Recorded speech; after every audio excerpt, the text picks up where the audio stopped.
¿Qué tal? ¿Cómo están? Buenas noches. Estamos arrancando 21 en punto, 23 grados la temperatura Carao Cruz, como cada domingo por Unicanal.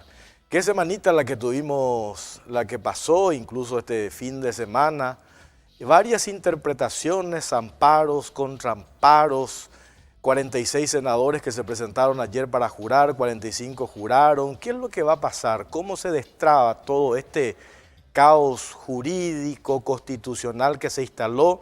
Ayer también se convocó a una extraordinaria, después se desconvocó, se anunció que se iba a hacer hoy, finalmente no hubo convocatoria. Algunos dicen que cuando ya se dio el juramento de Mirta Gusinski, ya prácticamente para sacarla se necesita tener 30 votos en la Cámara de Senadores.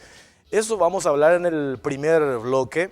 Vamos a estar con el exministro de la Corte Suprema de Justicia, el doctor Luis Lescano Claude, quien tiene una posición y una lectura en relación a este tema, porque todos queremos saber, ante esta incertidumbre que se ha generado, cómo se destraba finalmente. Algunos hablan de un bochorno de lo que sucedió ayer por la tarde, principalmente en Cámara de Senadores. Y también vamos a hacer una lectura política de todo esto con el actual ministro del Interior, Ariel Martínez, en el primer bloque. Y después, por supuesto, vamos a hablar con analistas del ámbito social, de la economía, de la seguridad, acerca del informe de gestión esta mañana, el último informe de gestión del presidente Horacio Cartes. Saludamos a nuestra compañera Claudia Aguilera. ¿Cómo estás, Claudia? Buenas noches. ¿Qué tal, Jorge? ¿Cómo estás? Un saludo también a todas las personas que están viendo Carao Cruz. Y sí, mucha actividad en el Congreso Nacional. Ayer nada más se realizó el juramento de los legisladores que van para este periodo 2018-2023. Pero ¿cuál fue el evento que generó mayor expectativa para la ciudadanía y también para el sector político? El juramento o no de Nicanor Duarte Frutos. Nosotros preparamos un informe con todos los detalles. Este sábado fue el juramento de los senadores electos para el nuevo periodo legislativo que va hasta el 2023. Pero al momento del juramento fueron 46 los senadores que estuvieron presentes en la sala bicameral del Congreso Nacional. Si bien no se aguardó la presencia del presidente de la República, Horacio Cartes, por su incompatibilidad para asumir en la fecha el cargo de senador, estuvo presente en su lugar Rodolfo Friedman. Y desde Honor Colorado se anunció que Cartes asumirá su banca una vez que cumpla su mandato presidencial. Pero este hecho no fue lo que elevó los ánimos dentro del Congreso Nacional, sino la indefinición sobre qué pasará con el juramento de Nicanor Duarte Frutos. Diversos sectores sostienen como ilegal su senaduría, pues tiene el cargo de senador vitalicio al ser expresidente de la República, pero posee a su favor el fallo de la Corte Suprema de Justicia. En cambio, Fernando Lugo convocó a Mirta Gusinski en su lugar, quien asistió al acto y eran dos quienes exigían el puesto. Para enmendar esta situación, con una ANR unida nuevamente, una oposición minimizada y con el apoyo de los liberales llanistas más uno viedista, designaron a Silvio Velar como presidente del Congreso Nacional. La jugada es convocar a una sesión extraordinaria para deshacer la resolución de convocatoria a Gusinski y concretar el juramento como senador a Nicanor Duarte Frutos, quien ya aguarda este hecho desde hace años atrás. Ahora nosotros queremos la participación de la ciudadanía con respecto a la encuesta que vamos a establecer a través del Twitter, y la pregunta precisa es: ¿crees que el nuevo Senado permitirá que juren como senadores activos tanto Nicanor Duarte Frutos como Horacio Cartes? ¿Sí o no? Aguardamos sus respuestas. Bueno, muchas gracias, Claudia. Pues qué increíble. Ayer estaba viendo que estabas en la Cámara de Senadores, también con el trabajo que hizo el compañero Carlos Gaona desde Unicanal. Pues qué increíble cómo este hecho, lo ocurrido en la tarde, yo estaba en la duda de seguir lo que pasaba en el Senado, porque también quería ver el partido del Mundial. Sí. Entonces, pues, yo no sé después de cuánto tiempo se da una sesión donde tiene que asumir el nuevo Congreso que haya despertado tanta incertidumbre, expectativa, ¿verdad? Exactamente, y el hecho que más llamó la atención, o al menos los presentes lo que más aguardaban en el lugar, era la llegada o no de Nicanor Duarte Frutos, porque de alguna u otra forma existía una cierta duda sobre si iba a llegar o no. Por supuesto que llegó, y llegó acompañado de Juan Carlos Galaverna y también de Silvio Velar, y Galaverna hizo de vocero de Nicanor Duarte Frutos, quien de alguna u otra forma se resistió a dar declaraciones. Ante su llegada, luego el ingreso había una expectativa positiva con respecto a que sí iba a jurar finalmente. Se para el momento de jurar, pero no levanta la mano.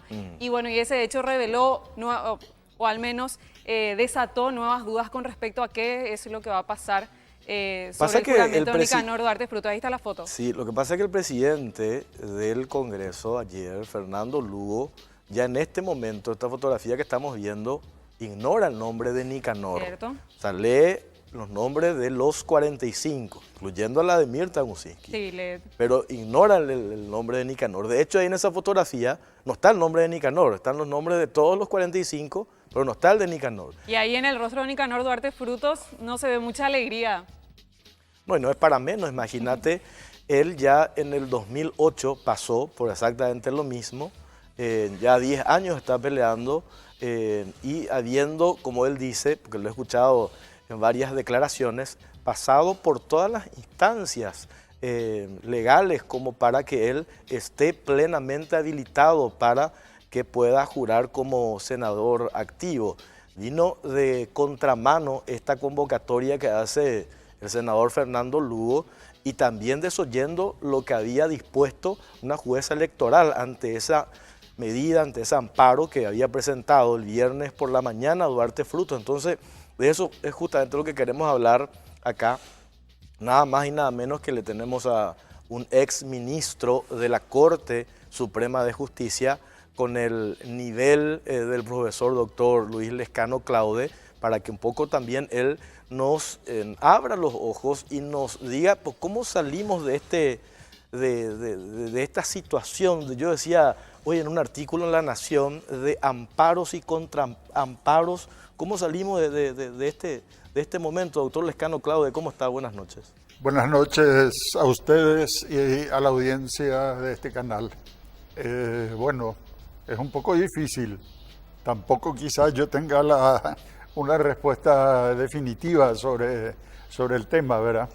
Pero me parece que se tiene que tomar en cuenta algunos elementos, como por ejemplo de que los que asumen bancas en la Cámara de Senadores tienen que estar proclamados por la justicia electoral.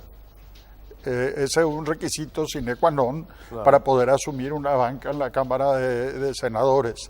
Y la justicia electoral ha proclamado a 45 senadores y no tiene necesidad de proclamar a otros senadores más, ¿verdad? Y se ha dado en el día de ayer el juramento de 2 senadores que no han sido declarados electos y proclamados por la justicia electoral. Y el único órgano que puede realizar esa tarea de proclamar a los senadores electos es la justicia electoral. Antes tenían las cámaras esa facultad. Antes, bajo el régimen de las constituciones de 1967, la del 40, la del 70, le correspondía a las cámaras juzgar el título de sus miembros y con ello decidir quiénes fueron los electos. Pero bajo el régimen de la Constitución de 1992 tienen que ser proclamados por la justicia electoral. Claro. Y son esos solamente los que pueden asumir bancas en cualquiera de las cámaras.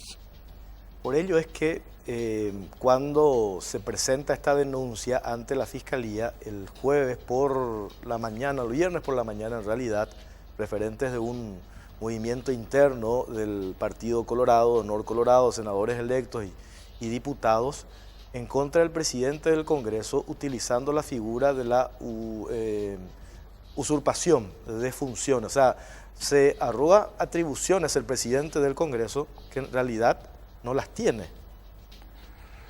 Y verdaderamente lo que se hizo es, al llamar a 2 senadores, a 2 personas que estaban en la lista del Partido Colorado, los que seguían en el orden a los que fueron proclamados, lo que se hizo es asumir la facultad de proclamarlos, es decir, implícitamente se dijo que lo que decidió la justicia electoral el Tribunal Superior de Justicia Electoral confirmado por la Corte Suprema de Justicia era inconstitucional, y lo que correspondía era llamar a los que estaban en la lista, los que seguían en el orden en la lista de titulares del Partido Colorado, que no puede hacer la Cámara de Senadores, no puede arrogarse esa atribución. Ayer escuchaba, enseguida estamos con el ministro Ariel Martínez, Claudia, creo que vos estabas también en ese momento, cuando desconvoca el Silvio Beto Velar, el presidente del Congreso, a esa extraordinaria que convocó ayer y que finalmente dijo que iba a hacer hoy. Habla Víctor Ríos y Enrique Salim Busarquis. Sí. Ellos insisten en que no solamente la Corte Suprema de Justicia tiene la atribución de interpretar artículos constitucionales cuando se instala la duda, sino que también el Congreso tiene esa atribución. Por ende, cuando ellos dicen, porque acá debió jurar Nicanor y después del 15 tendría que jurar Horacio Cartes, ellos dicen, eso viola un artículo constitucional. Claro, pero la Corte ya habló al respecto, pero también el Congreso tiene, dicen ellos, por eso le quiero consultar a usted, la potestad de hacer esa interpretación y corregir lo que eventualmente se pudo haber hecho mal. No es así. Verdaderamente la interpretación final de la Constitución le corresponde a la Corte Suprema de Justicia y en particular a la Sala Constitucional. Esa interpretación final de la Constitución. Lo que dice la Corte es lo definitivo, es lo que se tiene que presumir que está ajustado a la Constitución, es algo inimpugnable. Es decir, no puede haber otro órgano que juzgue las decisiones de la Corte y otra vez diga que una sentencia de la Corte es o no constitucional, porque si no se trataría de un órgano que está por encima de la Corte Suprema, y el órgano que tiene la palabra final, esa interpretación final de la Constitución, es la Corte Suprema de Justicia. El Congreso tiene facultad de interpretar la Constitución, dice uno de los artículos que está en la enumeración de las atribuciones de las cámaras del Congreso, que tiene que dictar leyes interpretando esta Constitución. Es cierto, allí al dictar leyes el Congreso tiene que tener en cuenta lo que dice la Constitución, de tal manera que las leyes que dicte el Congreso no colisionen con la Constitución. Pero ese es el alcance de esa interpretación de la Constitución que tiene que hacer el Congreso.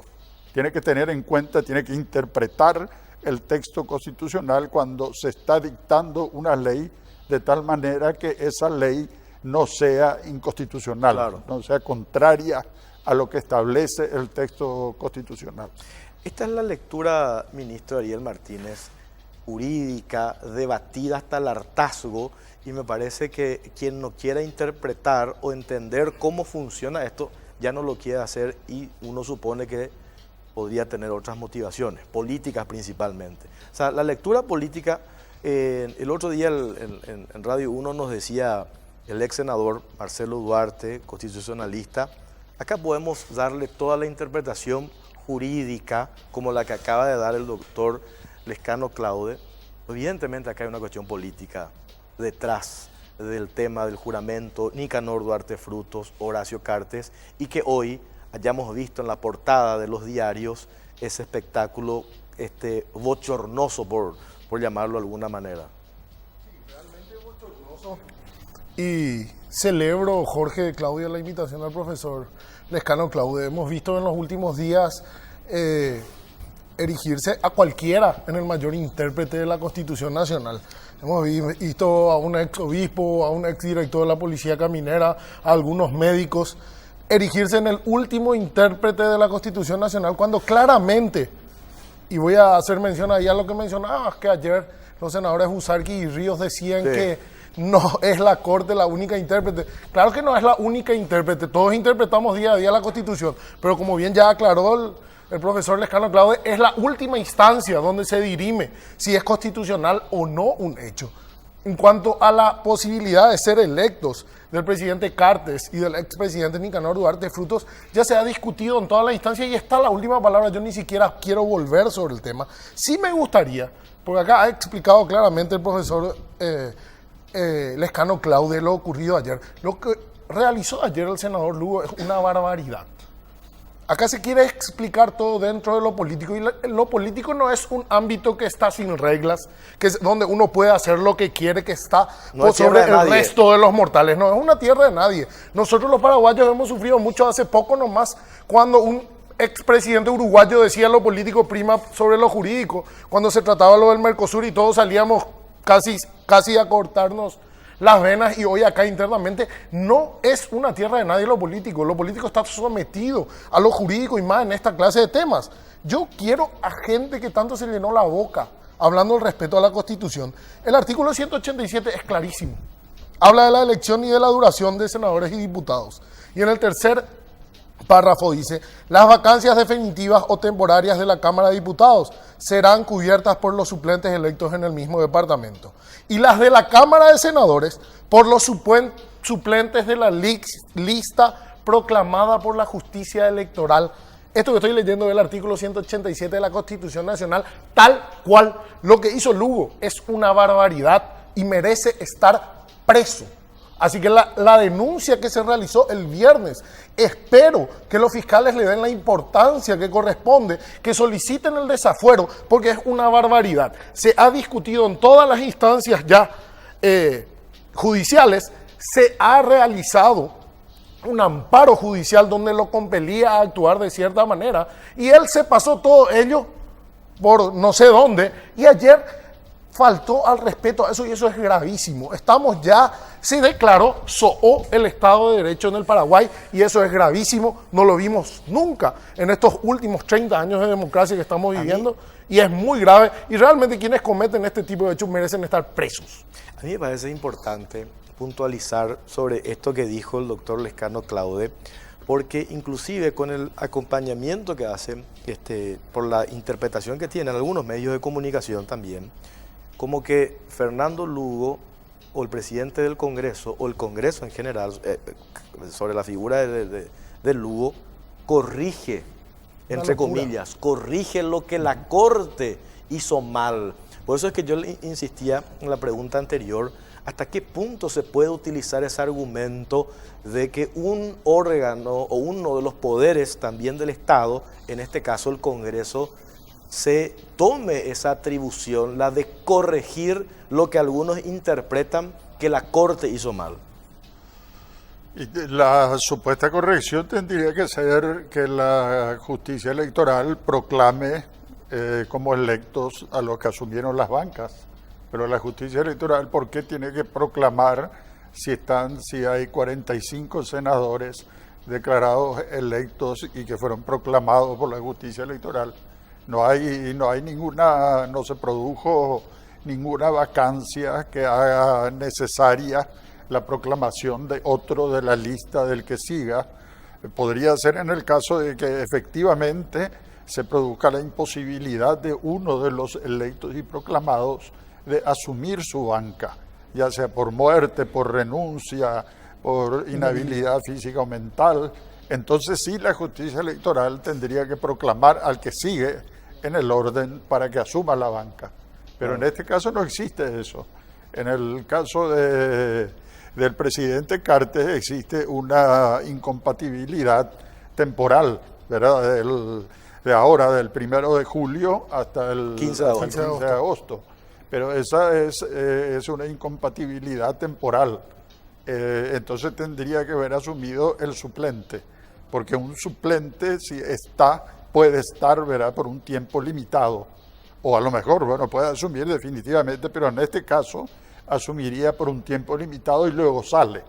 Pero con lo que se hizo ya se tiene que entender que es una incorporación definitiva, o se debería hacer en el caso de que fuera necesaria una incorporación definitiva, que no había. Por eso es que esto complica más la situación, porque cuando el amparo que presenta el doctor Enrique Riera, cuando él dice que a él le corresponde, en todo caso, jurar en vez de de Cartes, desde el momento que incorporan también a Mirta Gusinski, ¿cómo haces hoy, que creo es el inconveniente que tiene actualmente esta nueva mesa directiva, de cómo hacer para sacarla a ella? Porque si ella decide renunciar, ya se asume que tendría que allí asumir el suplente, no Nicanor. El acto que vimos ayer es totalmente nulo, Jorge. Es nulo de toda nulidad. Pero ¿cómo retrotraes eso? Bueno, ahí está la opción judicial y está la opción de que la propia Cámara pueda rever los hechos que ocurrieron ayer. Son totalmente nulos. Pero ahí estoy 100% de acuerdo que actos nulos por Es lo que una acaba, locura lo por que hizo por Lugo. lo que puso el doctor Lescano Claudio, coincidimos allí. Pues yo digo desde el punto de vista, ¿cuál es la herramienta legal que tenés? Es lo mismo que... Retrotraer a que se cumpla lo que dispuso la justicia electoral, dejando sin efecto la resolución de Lugo, Sí. por la que le convoca a Mirta. Ya fue dejada sin efecto ayer. Claro, es decir, pero- ya hubo un pero amparo. Él claro. violó, acá se quiere imponer la política de los hechos consumados. Claro. Eso es una vergüenza, es totalmente nulo lo que pasó ayer. Si con este criterio, disculpame, voy a caer casi en el ridículo. El niño que juró detrás también tendría que ser considerado senador entonces. Es un disparate lo que hicieron ayer, es nulo de toda nulidad y debe ser subsanado, ya sea por la propia Cámara de Senadores o judicialmente, porque esto no puede ser que de esta manera. Vimos ayer algo casi ridículo, el juego ese que jugábamos de niño de las sillas casi era, donde si uno se levantaba, otro se iba a sentar, y vimos al quien ejercía en ese momento la presidencia del Congreso violar todo lo resuelto por todas las instancias judiciales ya, violar un amparo judicial y salir orondamente de la sesión, que entre paréntesis no juró, él como senador ayer, yo no le vi en ningún momento jurar, retirarse orondamente de la sesión sin ningún problema. Yo creo que es el momento de que los fiscales y todas las instancias judiciales deben ponerse los pantalones, o si no, se declaró SOO realmente. Es triste lo que vimos ayer, es triste lo que estamos viviendo día a día con esto de la interpretación de la Constitución, cuando la Constitución claramente establece situaciones, cuando los órganos judiciales, inclusive la propia Corte Suprema, establecen situaciones y no se respetan. Y no pasa nada porque se tiene el apoyo de alguna tapa de diario o de algún zócalo de algún noticiero. Estamos ante una situación grave que no podemos permitir que siga de esa manera. Y yo veía ayer las declaraciones de los senadores Ríos y Busarquis y realmente, no voy a decir asusta porque no nos asustamos ante las amenazas, pero ellos decían vamos a resistir de cualquier manera esto. ¿Y qué es de cualquier manera? ¿De qué estamos hablando? ¿Qué están amenazando nuevamente Pero con ahí hacer? te hago un paréntesis, lo que dijo Payo Cuba. Bueno. Lo que dijo Payo Cuba, vamos a quemar el Congreso con los parlamentarios adentro. Bueno, él es un parlamentario hoy, ¿verdad? Es fácil atenerse a las reglas de juego cuando nos convienen y cuando no nos convienen pateamos el tablero. Eso es una locura, no podemos seguir. Esto no se ve, es triste, no se ve en ninguna situación, realmente enerva, realmente la ciudadanía está confundida, está harta, está asqueada de todo lo que pasa, porque acá se interpreta de la manera que a cada uno se le antoja, mayorías circunstanciales quieren imponer la política de los hechos consumados, no respetan ni siquiera resoluciones de la Corte, amparos, ya no hay ninguna garantía. Y si no hay garantía para senadores, si no hay garantías para expresidentes, ¿qué puede esperar el ciudadano común? Tengo que ir a la pausa, a la vuelta, doctor, me gustaría que responda a esta pregunta que voy a dejar. Cuando entramos en la judicialización de la política, ¿es una señal de debilitamiento de la democracia, como algunos interpretan? Nos responde, por favor, a la vuelta de la pausa, Claudia.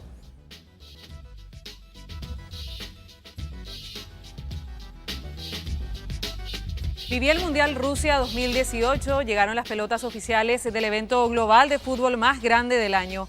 Busca ya las pelotas del Mundial con tu diseño favorito en las tiendas más importantes del país. Distribuidor exclusivo Argos Fan. Hacemos una pausa y volvemos enseguida.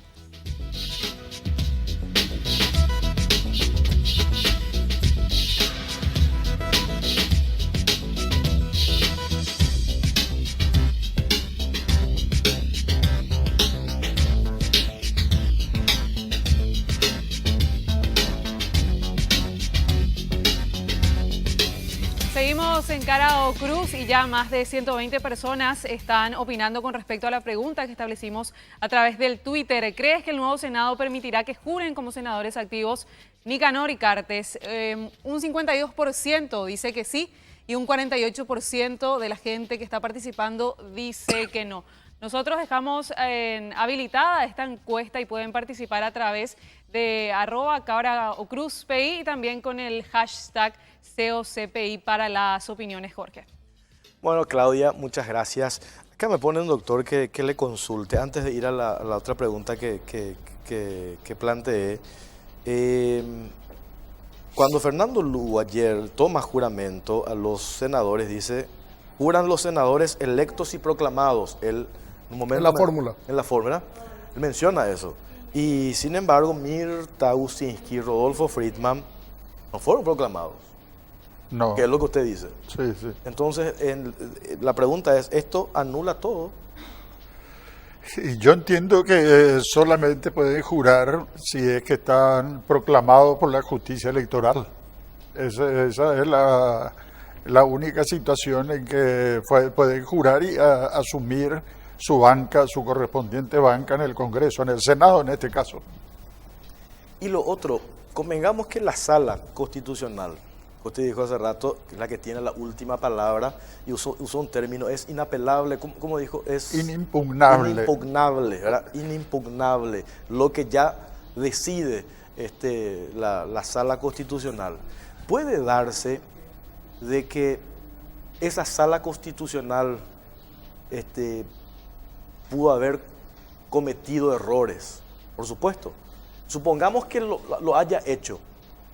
Si lo hizo, también existen los conductos legales para pasarle factura o, a través del juicio político, sacarlos a esos ministros de la Corte Suprema de Justicia cuando se interpreta de que incurrieron en una violación de la Constitución Nacional, pero no como hoy se hace, desacatando un fallo de la Corte Suprema de Justicia. ¿Me explico, doctor? Sí, los fallos de la Corte Suprema tienen que presumirse constitucionales. Claro. Es decir, se entiende que están ajustados a la Constitución, de la Corte en pleno o de cualquiera de las salas de la Corte Suprema, por supuesto los fallos de la Sala Constitucional. Pero es esto realmente a tal punto de que una sentencia de la Corte Suprema de Justicia no debiera tomarse como causal de juicio político. No puede tomarse como causal pensando en un supuesto mal desempeño de funciones de la Corte, porque en ese caso la Cámara de Diputados estaría juzgando una sentencia de la Corte Suprema de Justicia para decir que esa sentencia fue dictada violando la Constitución. La Corte Suprema es la instancia máxima, la palabra final en cuanto a una decisión respecto de si algo es constitucional o no. De manera que ni siquiera, a mi criterio, como se puede invocar como causal de un juicio político por la Cámara de Diputados. Ni siquiera eso. Ni siquiera eso. Claro. Uno puede estar o no, ahí es la eterna discusión también, ministro, uno puede estar o no de acuerdo, puede cuestionar, yo ciudadano común, medios de comunicación en general, clase política, podemos cuestionar los por fallos. Supuesto, pero los fallos, incluso de hecho, la Corte Suprema de hecho puede dictar fallos puede suceder, ¿verdad?, que dicte un fallo que sea contrario a la Constitución.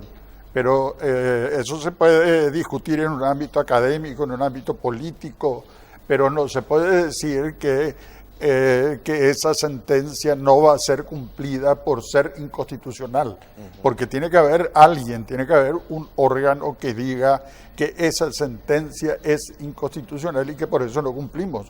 ¿Y cuál es ese órgano? Y si nosotros le reconocemos ese papel a un órgano, significa que está por encima de la Corte. Claro, y sin embargo eso no en nuestro ordenamiento jurídico, ese papel de intérprete final de la Constitución le corresponde a la Corte Suprema de Justicia. Claudia. Yo quiero hacerle una consulta al ministro del Interior porque anoté algo que dijo, que no puede ser que en el país impere la política de los hechos consumados. Lastimosamente es una realidad y es así. Y con respecto a lo actuado en el legislativo, la solución sería invalidar o que todos los hechos ya son inválidos. ¿Qué pasa con respecto a la participación de Mirta Unciski, a lo que se conformó con los senadores que juraron? ¿Se invalidaría toda la sesión que conformó también la mesa directiva? ¿Cuál sería el paso si es que se llega a anular todo el proceso que se registró ayer? Bueno, yo creo que acá, como yo dije, se debe partir de que el acto de ayer del senador Lugo, de tomarle juramento a la senadora Ucingui y al senador Friedman son nulos. Todo lo que se realizó con posterioridad por parte de ambos senadores es nulo. Se debería de ver la forma de subsanar estos errores, si anulando los votos de ambos o realizando una nueva sesión para elegir la comisión directiva del Senado. Pero por como veo los votos, anulando los votos de ambos, estaríamos ante una situación de subsanar la acción de los dos que fueron incorporados irregularmente. Pero eso dejamos en manos de los senadores que creemos actuarán conforme a la Constitución y las leyes, porque ayer el acto formal de juramento fue el que fue totalmente invalidado al realizarse ese acto en violación de todo lo resuelto, ya varias veces dijimos acá hoy, esta noche, por la justicia electoral, por la Corte, y violando inclusive un amparo que específicamente le compelía a no realizar los actos que ayer realizó el senador Lugo. Estamos ante una situación grave, gravísima. Se declaró SOO el Estado de Derecho con lo que vimos ayer, una imagen patética que vimos hoy en todas las tapas de diario y que ayer a la tarde veíamos en los canales de televisión, movía a la risa casi, y no es la imagen que queremos para un país que está iniciando un nuevo periodo presidencial, un nuevo periodo legislativo. De hecho, desde ayer es lo peor que puede tener el nuevo presidente electo y el nuevo gobierno, empezar con estas acciones ya en este nuevo mandato de 5 años, y creo que es un nefasto precedente que estoy seguro se va a subsanar en las próximas horas. No podemos seguir con este intento de alombarete. Quien se va y se sienta primero, quien levanta el brazo antes, sea el que tenga más derechos. Acá se viola, y cuando veía las encuestas que se hacen, acá se está violando todo lo que ya mencionó el profesor, desde lo legal, desde lo constitucional. Pero parece que a veces nos olvidamos también que se está violando la voluntad popular.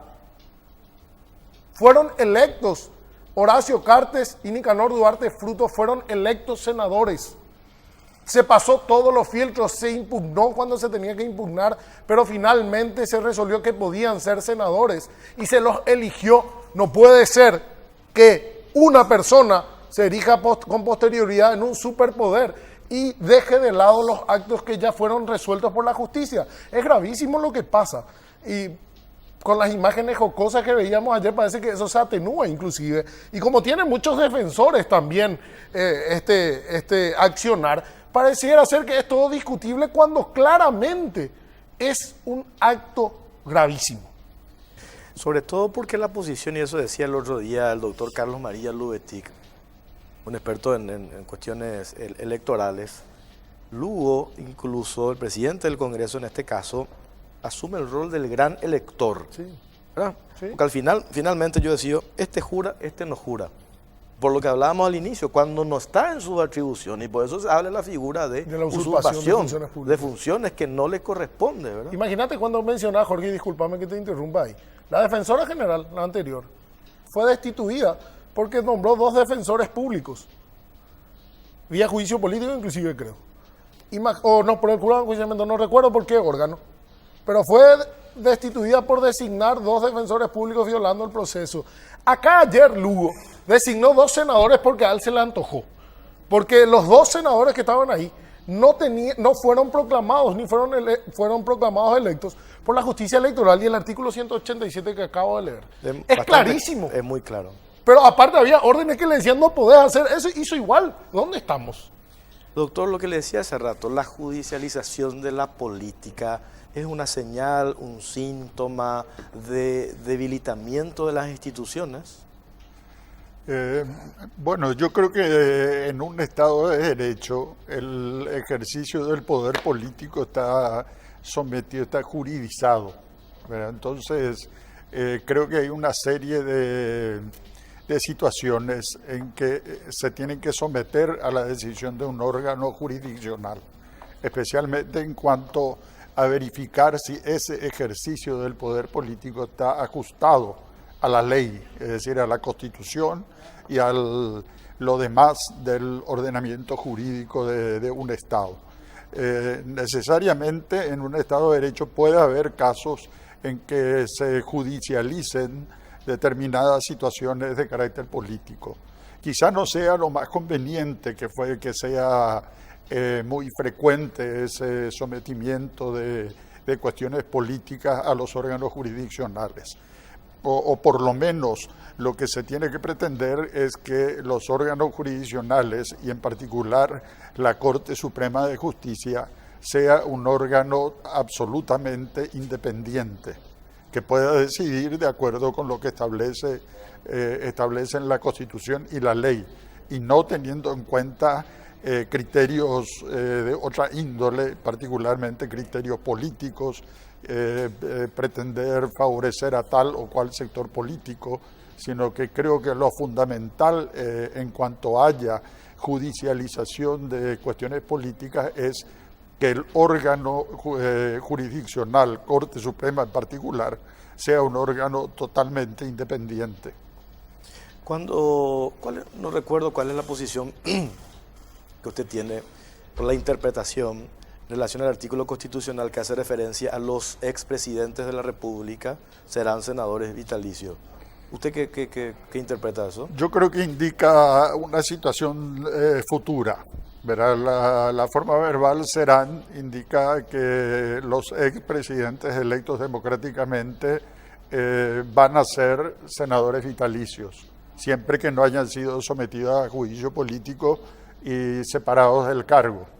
Pero se indica una situación futura, nada más que eso, no una imposición de la Constitución en el sentido de tener que ocupar ese cargo necesariamente y solamente ese cargo, privándoles de toda posibilidad de ocupar cualquier otro cargo público. ¿Hace falta que uno renuncie a ese rótulo de senador vitalicio que contempla la Constitución Nacional?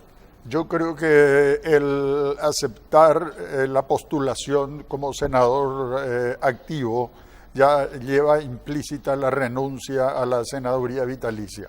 Podría ser también expresa la renuncia a la senaduría vitalicia, ¿verdad? Pero creo que implícitamente, si uno está aceptando ser candidato a senador activo, ya eso lleva a la renuncia al cargo de senador vitalicio.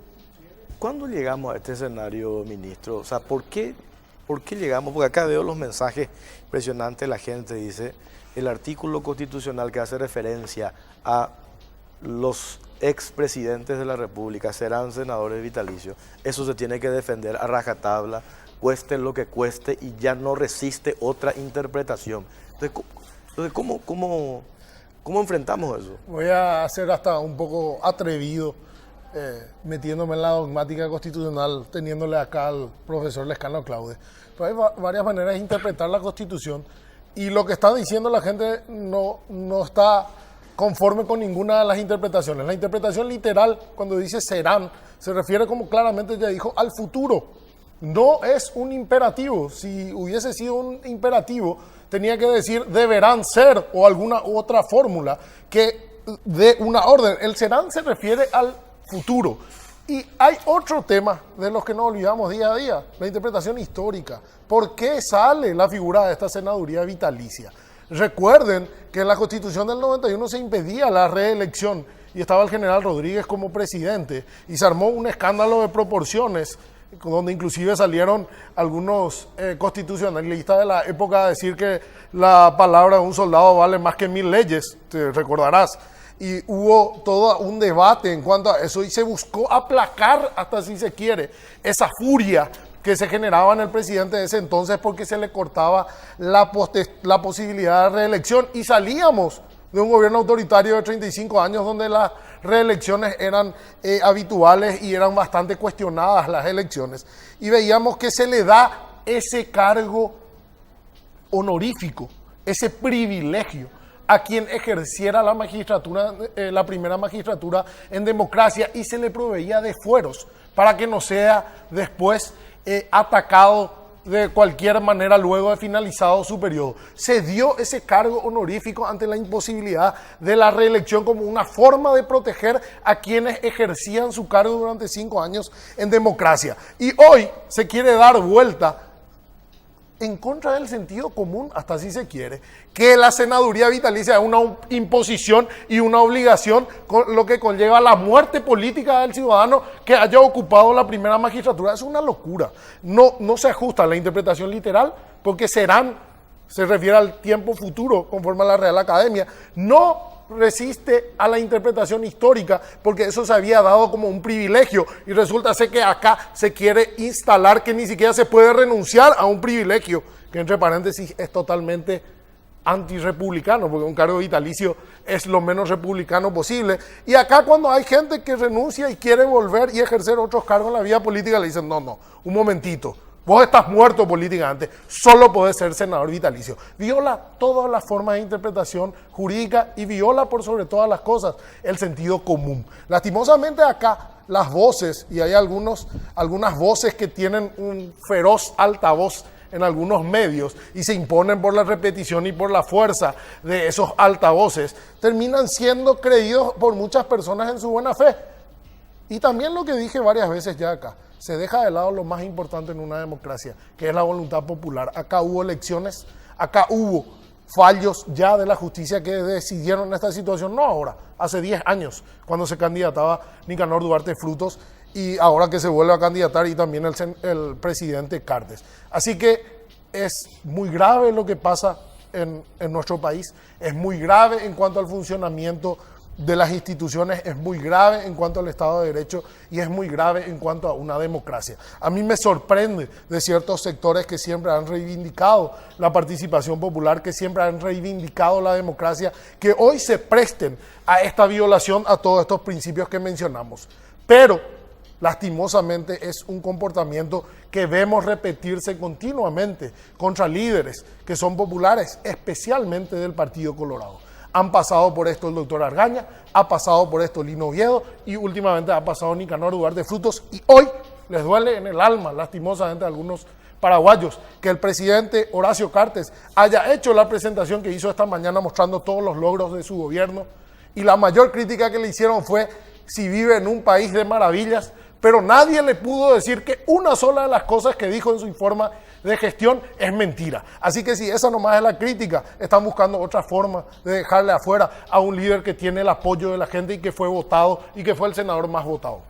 Bueno, en el siguiente bloque vamos a hablar con especialistas de diferentes áreas, precisamente sobre el tema del informe de gestión esta mañana del presidente Horacio Cartes. Por último, doctor Lescano Claude, ¿cuándo entramos? ¿En qué momento ingresamos en este terreno de las interpretaciones? Cada uno interpreta de una manera y al final mi interpretación es la que vale y defiendo a muerte independientemente a lo que digan las instituciones en relación a esas interpretaciones, doctor. ¿Cómo llegamos a esta instancia?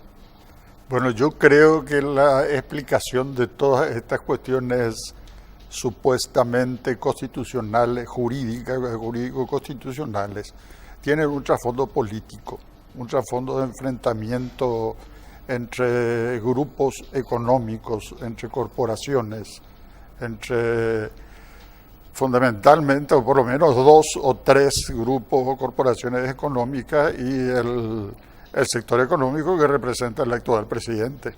Yo creo que por detrás verdaderamente lo que está es un enfrentamiento de carácter político y por intereses económicos. Y allí entonces surgen las interpretaciones que se van imponiendo por los medios de prensa. Nosotros hoy verdaderamente en nuestro país tenemos una prensa que podríamos decir oligopólica. Es decir, hay 3 grandes grupos que controlan la información y que nos dicen qué tenemos que pensar, que nos dicen qué es constitucional y qué no es constitucional, y eso se difunde y se impone. Yo, por ejemplo, no puedo contradecir lo que se repite, por ejemplo, en algunos medios todos los días. O sea, uno no tiene la fuerza para contrarrestar la opinión, la interpretación de determinados medios, ¿verdad? Ellos son los que dicen qué es constitucional y qué no es constitucional. Verdaderamente, al final, en los hechos, la última palabra en este aspecto está en algunos medios de prensa. En esta era democrática, después del golpe de Estado, hemos tenido, claro, crisis tuvimos, la que mencionabas, incluso después del marzo paraguayo, etcétera, etcétera, con el caso Lucho González Macchi y compañía, pero me da la sensación de que hemos llegado hoy a un momento de total deterioro porque todos sometemos a la interpretación. Y por más de que la instancia que tiene que pronunciarse lo hace, llegamos incluso a desacatar o a desoír. Sí, pero yo creo que se ha amañado, es decir, bajo la apariencia de una cuestión jurídico-constitucional, realmente lo que está por debajo es enfrentamiento de intereses económicos. Muchas veces eso es lo real, lo importante es eso. Y eso se ha cubierto, por ejemplo, con el tema de la reelección por la vía de la enmienda, este problema de si los expresidentes pueden ser o no senadores vitalicios, pero el problema creo que es un enfrentamiento de carácter personal. Hay de quienes están al frente de grupos económicos muy poderosos, quizás sean los más poderosos grupos económicos de nuestro país, que están enfrentados. Y el enfrentamiento se da bajo esa apariencia, bajo una apariencia de conflictos jurídicos constitucionales. Doctor Luis Lescano Claude, gracias por su tiempo, muy amable. Un placer poder compartir con ustedes y con la audiencia del canal. Ministro Ariel Martínez, muchas gracias. Gracias, Jorge. Y para una cosita, sí, para agregar lo que claramente explicaba el doctor Lescano Claude. Y vos hacías la pregunta, ¿cuándo entramos en esto? Y yo creo que entramos en esto cuando los hombres públicos perdieron la valentía. Quienes ejercen cargos deben ser conscientes de que están expuestos a las críticas. Y porque estas críticas vengan día a día de tapas de diarios o de zócalos de noticieros, no deben ceder a lo que la Constitución y las leyes mandan. Falta valentía en quienes ocupan los cargos públicos. Falta valentía en el Congreso, falta valentía en el Poder Judicial y ojalá no falte valentía en el próximo Poder Ejecutivo porque, o si no, ya estamos entregados y se va a gobernar desde zócalos y desde tapas de diarios. Eso no debemos de permitir, debemos recuperar la valentía quienes ocupamos cargos públicos. Muy bien, muchas gracias, Claudio. Vamos a la pausa. Y volvemos enseguida. A la vuelta hablamos sobre el informe presidencial del presidente Horacio Cartes con analistas especialistas de diferentes áreas. Ya venimos.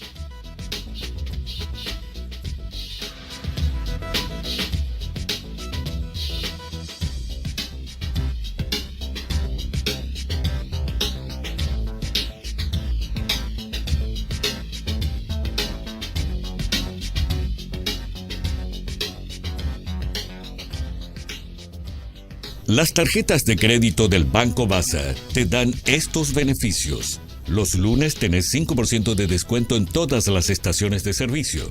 Los miércoles, 10% de descuento en spa y peluquerías. El 20 de cada mes tenés 20% de descuento en los supermercados Real. Y esto no es todo.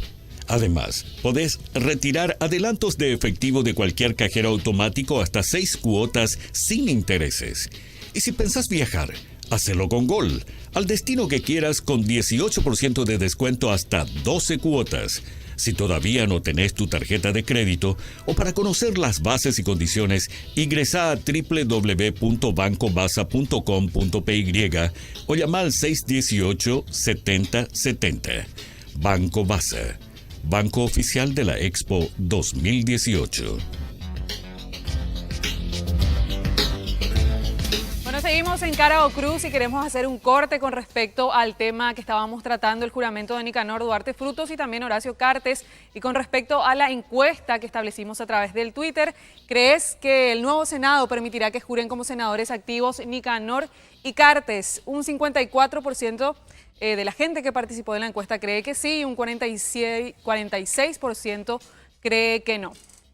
Ahora sí ya vamos a pasar al otro tema de este programa y es la presentación de informe de gestión del presidente de la República, Horacio Cartes, el último informe que presenta durante su gobierno. Varios aspectos se abordaron en este trabajo, cerca de 2 horas duró la presentación del jefe de Estado y en el siguiente informe vamos a hablar acerca del aspecto social, donde se resaltó principalmente los ahorros en las instituciones públicas que permitieron el aumento de beneficiarios con respecto a los programas sociales como por ejemplo Tecoporá, también Tenonderá y Tecojá. A continuación el informe. Durante las casi 2 horas de lectura del informe de gestión ante el Congreso de la Nación, el presidente Horacio Cartes también recordó otros importantes indicadores. En la gestión de instituciones públicas destacó: en agosto del 2013 dijo que recibió un Estado con más de 230.000 funcionarios que costaban casi 3.000 millones de dólares, por lo que ministerios como los de Educación, Salud y otros comprometían el 90% de sus recursos para el pago de salarios y no podían invertir para el servicio a la gente. Mencionó que cierra su gestión con 242.000 funcionarios, lo que redujo el presupuesto que se destina a salarios de 86 a 69%, lo que permitió duplicar el monto disponible para la inversión. En la industria nacional del cemento, con la reconversión de la industria, se redujo su costo de producción por bolsa de $8.56 a menos de $4 por bolsa. Se ha acabado con la especulación y el desabastecimiento. El INDERT entregó más de 21.000 adjudicaciones de lotes a los pequeños productores, 4 veces más que antes. El apoyo al acceso a los mercados a través de ferias de la colonia Atumesa y la recuperación de 200.000 hectáreas de tierra. En Petropar se ahorró $80 millones en fletes. De las 9 estaciones de servicio, ahora se cuenta con 150. Se distribuye combustibles de calidad, bajo precio y gran rendimiento. El diésel premium se vende a precio común y el gas a un precio justo. En inversión social, los programas sociales Tecoporá, Tecojá y Tenonderá llegan a más del doble de familias, hoy con más de 195.000 familias y el 100% de cobertura de la población indígena, llegando a todos los distritos del país. Senavitat entregó más de 30.000 viviendas y otras 7.000 están en ejecución, cuando antes se entregaban en promedio 1.800 viviendas anualmente. Indicó que el ex Hotel Casino San Bernardino hoy sirve a los adultos mayores, siendo un centro modelo en la región en cuanto a calidad de vida y de servicios para este sector tan olvidado de la población. Destacó la construcción del Centro Ciudad Mujer, que ofrece atención integral a las mujeres de nuestro país, atiende diariamente a más de 250 personas y ofrece una gama completa de servicios públicos. Luchamos para beneficio de todos los paraguayos y aunque a primera vista nuestra labor no está siendo reconocida, los verdaderos resultados saldrán a la luz y el legado de nuestra labor perdurará en la historia de nuestra nación y será reconocida en el futuro.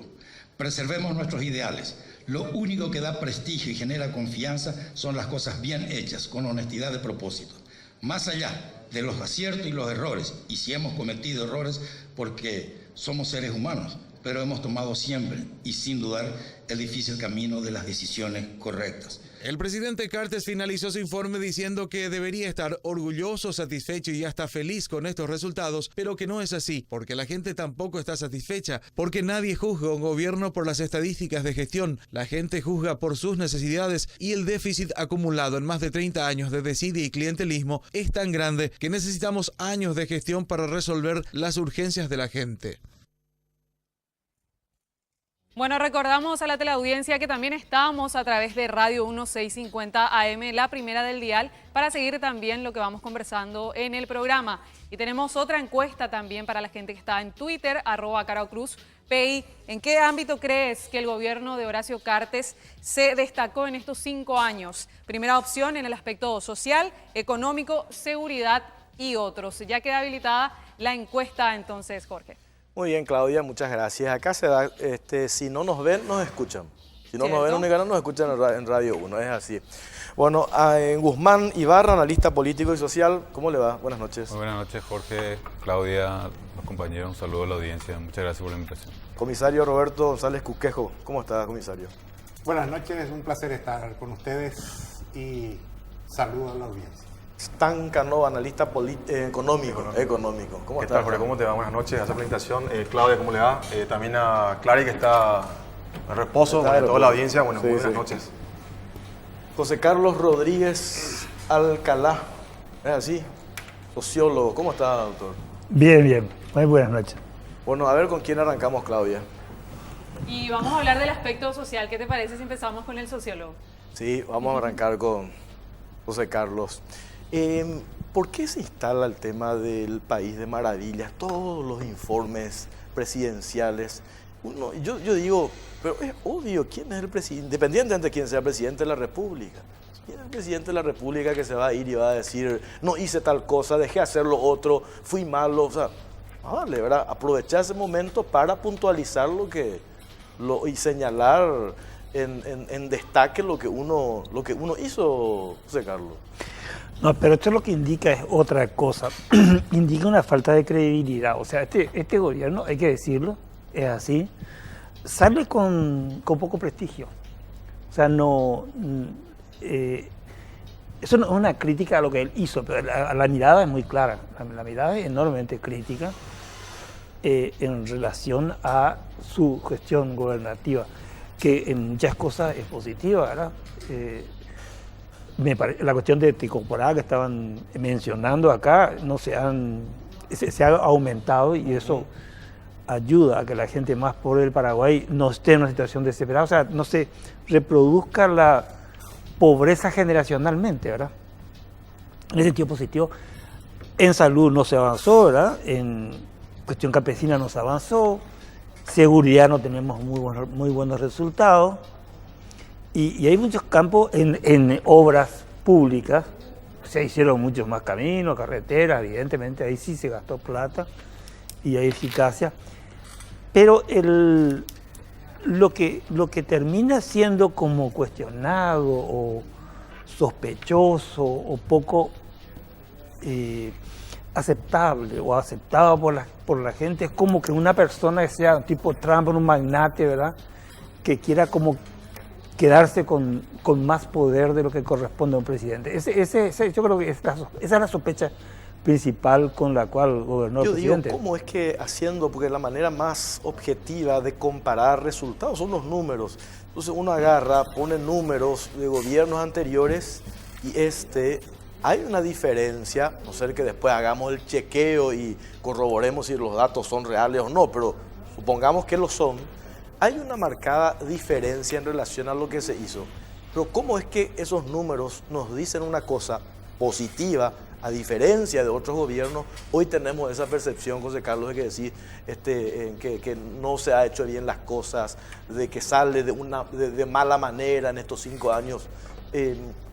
¿Cómo es? Pero la verdad es que hay cosas que los gobiernos hacen y hay cosas que no las hace nadie, pero muchas veces el momento que te toca gobernar es muy importante. O sea, nosotros teníamos un auge de las materias primas y ahí uno tenía más facilidad de tener un buen gobierno. El caso de Venezuela es más espectacular, pero nadie se enojaba mucho con el gobierno venezolano cuando el petróleo estaba muy alto. Ahora que bajó a la mitad y bueno, todo el mundo se enoja con el gobierno. O sea, hay un tema de suerte, si vos querés, o de coyuntura que importa. Pero por otro lado, es cierto también que, por ejemplo, la pobreza, la gran disminución de la pobreza se hizo antes. Pero nosotros pasamos de una pobreza que era catastrófica, llegó al 50%, llegó casi prácticamente en el año por 2002 más o menos. Y luego fue bajando y hoy está razonable, 28, o sea, en relación a América Latina, ¿verdad? Y también con la extrema pobreza, o sea que se continuó, no se volvió atrás. Es un mérito el haber que no haya aumentado y que haya disminuido un chiquitito, digamos, la pobreza en el momento que tenemos un clima mundial desfavorable, porque la situación de caída de las commodities, o sea, de las materias primas, es mundial y esto de toda América Latina. Y eso produjo un verdadero déficit económico en otros países y en Paraguay no. O sea que hay un mérito fuerte en el sentido que hemos mantenido nuestra economía creciendo en una situación de tormenta, en contra del viento y en contra de la corriente. Yo creo que ese es un mérito que no puede negársele al gobierno, ¿verdad? ¿Y por qué decimos que dijiste hace rato al arrancar de que este es un gobierno que no sale bien? ¿Por qué? ¿Por el tema político contaminado, arrastrado, erosionado, todo esto que se hizo por el tema político? Hay una parte que debía decir que no es muy científica, pero que es real, que un problema de onda. O sea, él no es una persona simpática. Dice que en pequeños grupos es simpática, pero así, en el público no es una persona simpática, Horacio Carles, es así. No suscita simpatía. Como dicen, no generó empatía con la gente. No tiene onda, como dicen los muchachitos y las muchachitas, no tiene onda. Ese es un tema que me parece importante. El otro tema es que de todas maneras en Paraguay tenemos una serie de reclamos, parece lo dijo el presidente mismo, de reclamos que son muy grandes. O sea, acá no se aumentaban los impuestos para hacer más obras públicas. Tenemos un peligroso endeudamiento, que no es que sea muy grande, lo que pasa es que es grande en relación a la capacidad de pago que tiene Paraguay nomás. Ese es el tema. O sea, puede ser poca plata lo que vos debes, pero si vos no tenés plata para pagar, te puede causar problemas. Paraguay tiene poca plata porque tiene una presión tributaria muy baja. Y tenemos de todas maneras una desigualdad muy grande que es, nosotros estamos en la sociedad del mundo más desigual, de todo el mundo. Algunos dicen que ahora parece que el grupo del Levante, o sea, el sector, digamos, de Medio Oriente, tiene peor que nosotros porque los ricos son demasiado ricos por el petróleo. Pero en principio somos la peor. Y nosotros tenemos un promedio de desigualdad que es peor que ese promedio. O sea, tenemos una herencia nefasta en términos de una oligarquía que captura al Estado y que no reparte la riqueza. Ese es el punto de partida. Si no entendemos que ese es el punto de partida, y la gente todavía sufre eso. Esa es la situación la línea de base, vamos a decir, como se dice en a ver, Guzmán Ibarra, analista político, social también. Este informe de gestión hoy del presidente, esto que le preguntaba al doctor José Carlos Rodríguez, ¿qué te deja la percepción? ¿Pinta un país que realmente no lo vemos? Pues yo decía, esos números son irrefutables. O después vamos a hablar con Stan Canoa, que es economista, pero ¿cuál es la percepción que vos como analista tenés de estos 5 años? Mira, o los fríos números o los calientes números, ¿verdad? Depende del punto de vista de cómo uno lo plantee. Como decía el ministro del Interior en el bloque anterior, si uno, de hecho yo me tomé el trabajo de mirar algunos números, sobre todo los vinculados al combate a la pobreza. Si uno ve esos datos, además que son datos elaborados por gente seria de la Secretaría Técnica de Planificación, los datos, digamos, son reales, son ciertos, ¿verdad? Los datos no se discuten del punto de vista que esos datos existen y que reflejan una situación. La cuestión está aquí en ver si esos datos que se presentan en el informe presidencial realmente tienen la posibilidad de explicar situaciones que son mucho más complejas, que como se mencionó vienen de mucho tiempo atrás, y que si eso además sirve para evaluar un proyecto o evaluar un gobierno y las políticas públicas de un gobierno, ¿verdad? Es decir, gran parte de estos datos son datos vinculados a la ejecución, es decir, lo que nosotros sabemos, como mencionó José Carlos, es que Tecoponá duplicó hasta 150.000 personas más beneficiarios tienen su programa. La inversión social aumentó, etc. Ahora, ¿en qué medida ese aumento implicó la reducción de la pobreza? Eso sí, no lo sabemos. Esos datos no los tenemos. No tiene que ver exactamente con la gestión de Carter, tiene que ver con una cuestión del ciclo de las políticas públicas, de la falta de evaluación de las políticas públicas. Entonces, analizar los efectos de las políticas es bastante complejo. Entonces, ahí separar un poco lo que es un análisis académico, un análisis científico de una valoración del punto de vista del momento, ¿verdad? Y me parece que ese es un poco el juego que uno tiene que plantear en términos del análisis de los datos que plantea el informe, ¿verdad? Y yendo a la cuestión del combate a la pobreza y de los números presentados, depende también del punto de vista que uno lo ve. Cartes, por ejemplo, hoy mencionó, que es cierto, que la pobreza se redujo el 40% de la pobreza extrema de 2012 al 2017. Es cierto, pero el 2012 corresponde a otro gobierno, ¿verdad? Pero del 2013 hasta ahora se redujo casi un 22-23%, lo cual en términos de los números es sumamente interesante, ¿verdad? Pero en términos porcentuales es apenas 1,28% de reducción y en el fondo eso refleja más o menos 15.000 o 20.000 familias, ¿verdad? Bueno, uno puede tener un planteo del punto de vista de que quizá el contexto regional pudo haber generado, digamos, no estamos tan mal en ese sentido y que esto puede tenerse como un éxito, pero en líneas generales los resultados en términos de las políticas sociales son resultados magros, ¿verdad? O sea, en este eje central de combate a la pobreza o reducción de la pobreza, uno de los ejes del informe, me parece que quedamos igual que lo que se empezó en el 2013, ¿verdad? Aunque es importante reconocer, se aumentó enormemente la inversión social, pero dista mucho todavía de que esa inversión sea eficiente, de calidad, bien focalizada, que los ministerios funcionen coordinadamente. Quizá muchos de estos aspectos no se pueden solucionar en 5 años, y ese es el otro problema también, ¿verdad? O sea, las políticas públicas para tener un impacto llevan más de un periodo y bueno, lo importante es que, en eso coincido, sí, que se continúe con la política de lucha contra la pobreza, pero también es importante ver un poco en qué medida esta política está teniendo un efecto, está teniendo un impacto y contribuye o no a reducir la pobreza. Comisario González Cuquejo, hoy escuchaba en este informe del presidente, reconoce de que no hubo logros en relación al combate al grupo criminal del norte, todos delincuentes del EPP.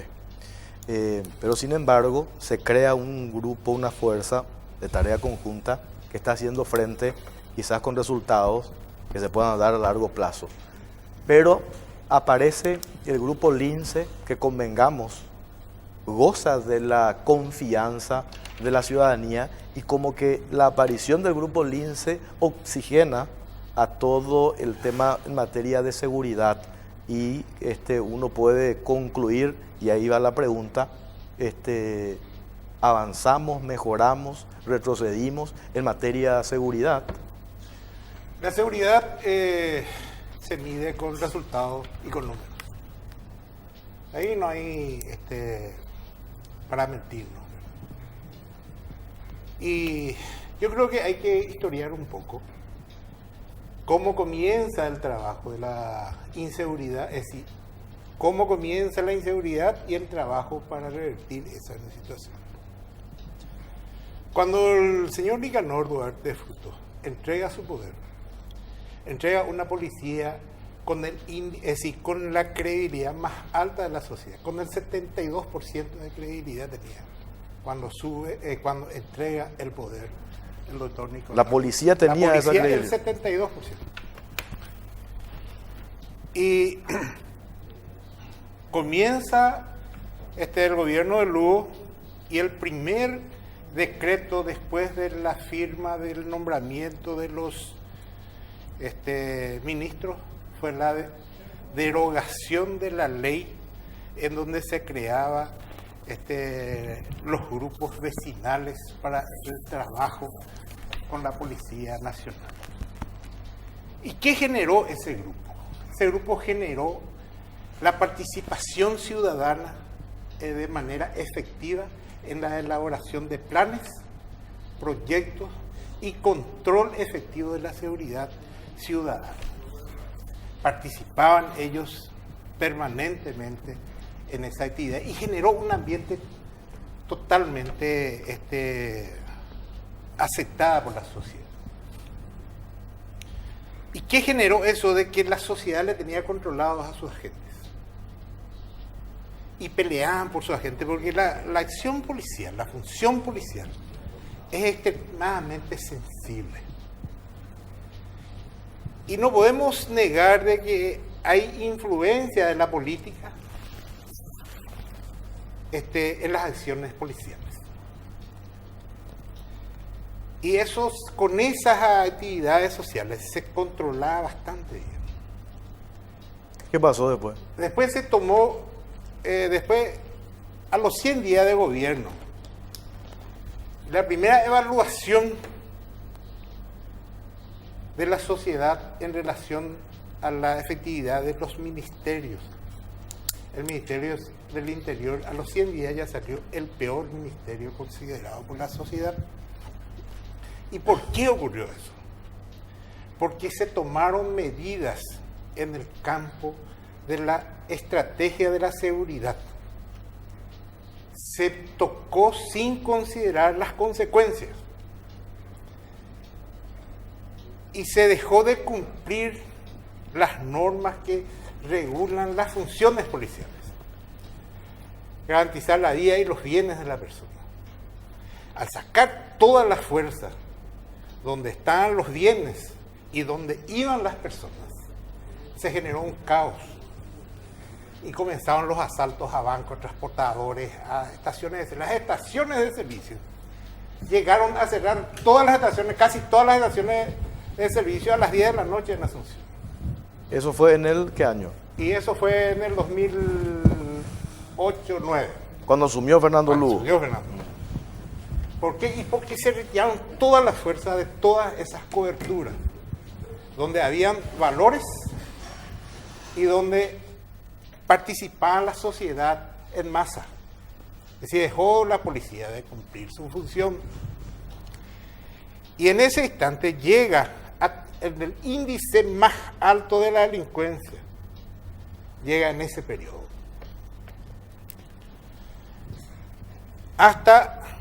Y esto fue siguiendo de esa manera hasta que sube como ministro Carlos Filisola. Y Carlos Filisola comenzó a revertir ese asunto y comenzó a cambiar otra vez la estrategia y tomar algunas medidas. Pero ¿qué generó todo ese tiempo? Un desbande institucional, una indisciplina donde la delincuencia cometida por policía era impresionante.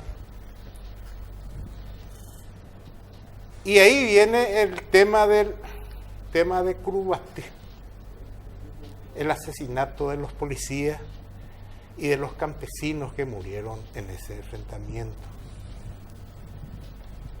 Y ese hecho ocurrió porque no se respetaban los informes de inteligencia. Inteligencia informó concretamente de lo que iba a pasar en Curubaté, que iban a matar gente, y se le escucha perfectamente al comisario Lovera cuando dice, pues ya pita la novena, cuando iba a ingresar. Se sabía que había un grupo que se estaba levantando. Entonces todo eso generó un ambiente de desgaste, erosionó a la institución. Y en esas condiciones toma este gobierno a la institución policial, una institución desbandada, sin disciplina, porque la base fundamental del éxito de la institución policial es la disciplina, y de cualquier institución. Si vos no tenés disciplina, ahí entra este gobierno, entra Francisco de Vargas. Francisco de Vargas comienza a trabajar y comienza a revertir la situación. Eso le llevó 2-3 años hasta más o menos controlar el tema. Cuando el presidente Cartes llega al poder, el Paraguay estaba más o menos con 15 homicidios por cada 100.000 habitantes, entre 14 y 15. Esa es la medida generalmente de la seguridad. El año pasado se cerró con, acá tengo, si me permiten por favor, con 9.8. Disminuyó. Y el que aumenta ese porcentaje es el de Pedro Juan Caballero, la zona de Pedro Juan, donde es muy elevado. Pero hoy día el homicidio está en 7.8. Es decir, estamos después, los primeros son Chile, Ecuador, Uruguay, Bolivia está un poco, y ahí estamos nosotros. O sea, tengo que ir a la pausa y después voy a volver con Estanca Nova. De todo esto que dijiste entonces, pues este relato que hiciste, mejoramos en materia de seguridad. tu lectura, comparando estos números. No, estos números en materia general. Pero después tenemos que diríamos, de determinar los tipos de delitos.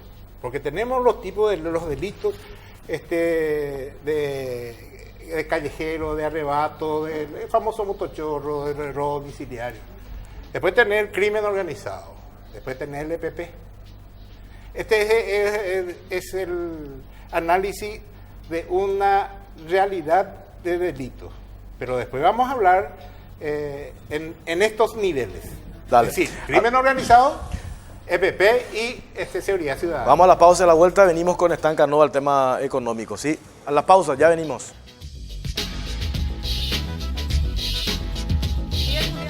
En 2018 llegaron las pelotas oficiales del evento global de fútbol más grande del año. Busca ya las pelotas del Mundial con tu diseño favorito en las tiendas más importantes del país. Distribuidor exclusivo Argos Fan. Hacemos una pausa y volvemos enseguida.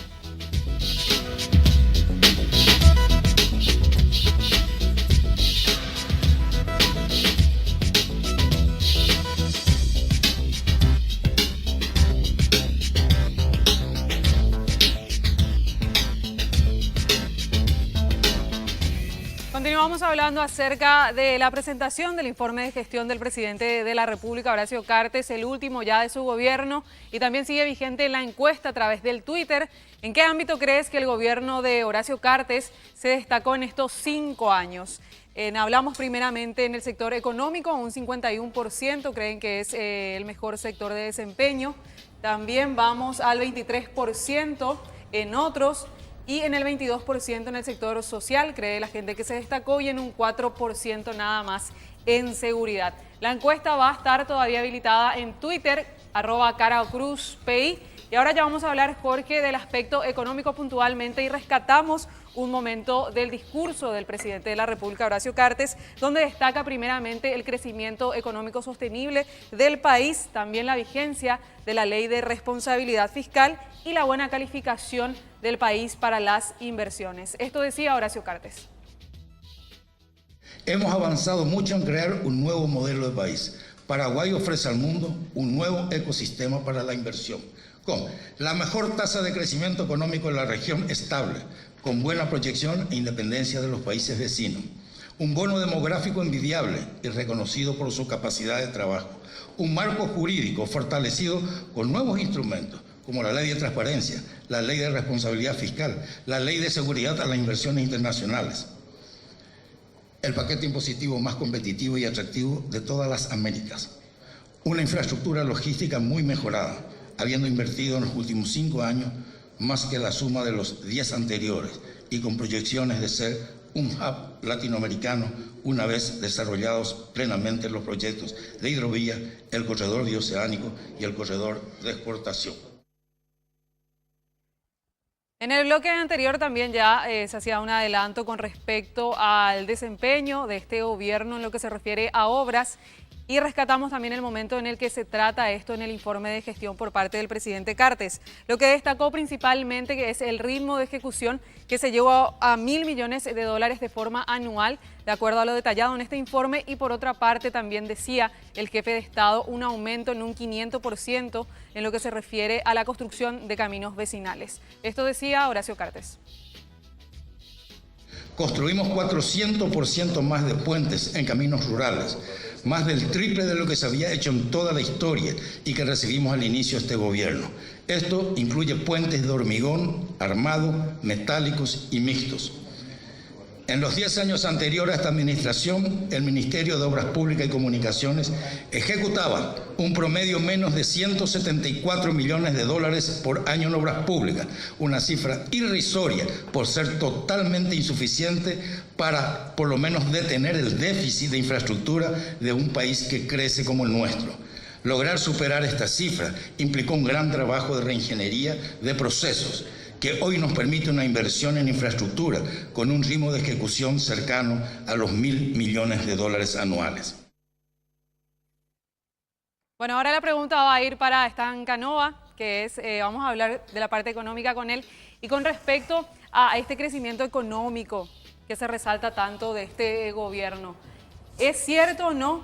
Y finalmente hay como una sensación de falta de garantías en cuanto a los derechos sociales como salud, educación. ¿Este crecimiento económico puede o no garantizar eso? Perfecto, Claudia. Bueno, Jorge también.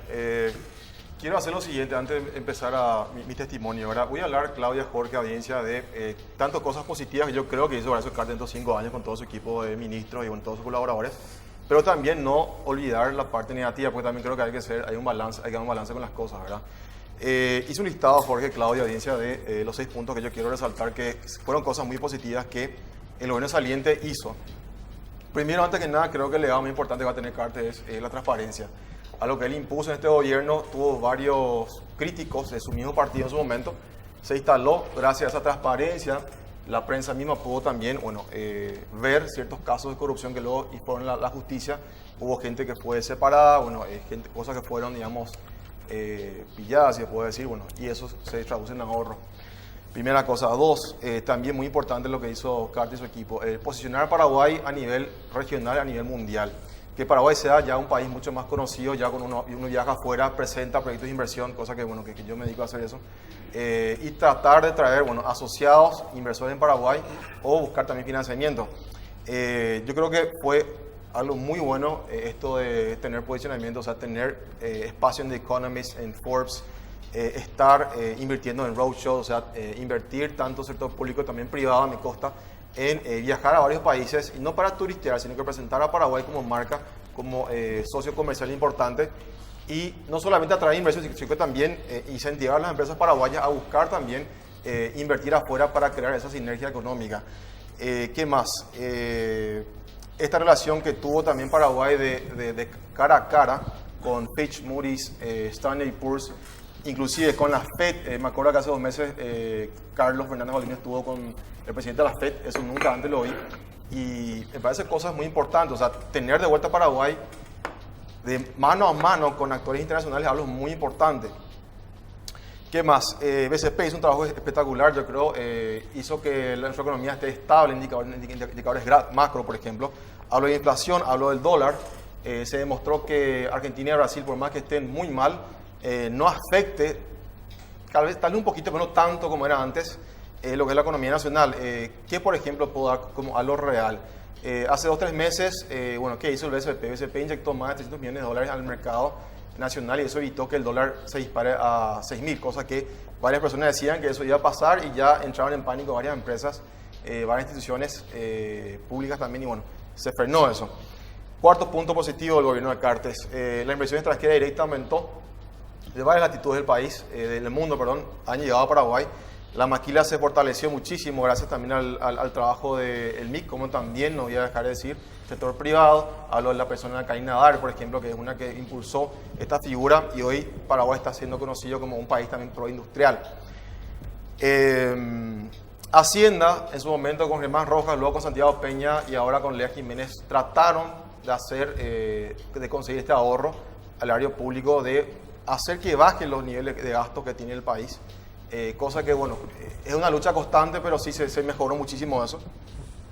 El BNF se reformó su carta orgánica, ahora el BNF tiene más posibilidad de hacer más operaciones con el mercado, ya no solamente ser un banco que nada más era un banco para poner una caja de ahorro y sacar un préstamo estándar, sino que ya está permitido ya con la reforma del BNF hacer muchas más operaciones, hasta fideicomisos, y me parece muy bien. 2 cosas más y ya voy cerrando la parte positiva para ir a la parte que yo creo que tiene que mejorarse. La inversión mejoró muchísimo gracias también a lo que fue la emisión de bonos, que gracias a la confianza del mercado internacional el país pudo tener ciertos fondos para inyectar a obras públicas. Se benefició muchísimo el MOPC, que fue el ministerio que más recibió dinero en base a esas captaciones de bonos, y también las reservas internacionales también aumentaron.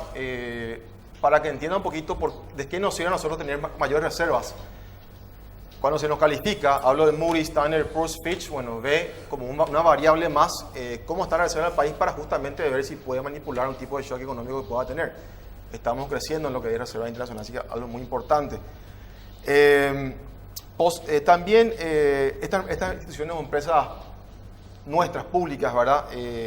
Pasaron de deficitarias a ser sustentables financieramente. Hablo de INC, Petropar, Sanadita también hizo muy buen trabajo, Soledad Núñez, que está saliendo ahora creo que dejó también un legado muy importante. Y también varias otras instituciones que también dejan un legado muy importante. Y creo que esto hay que resaltar.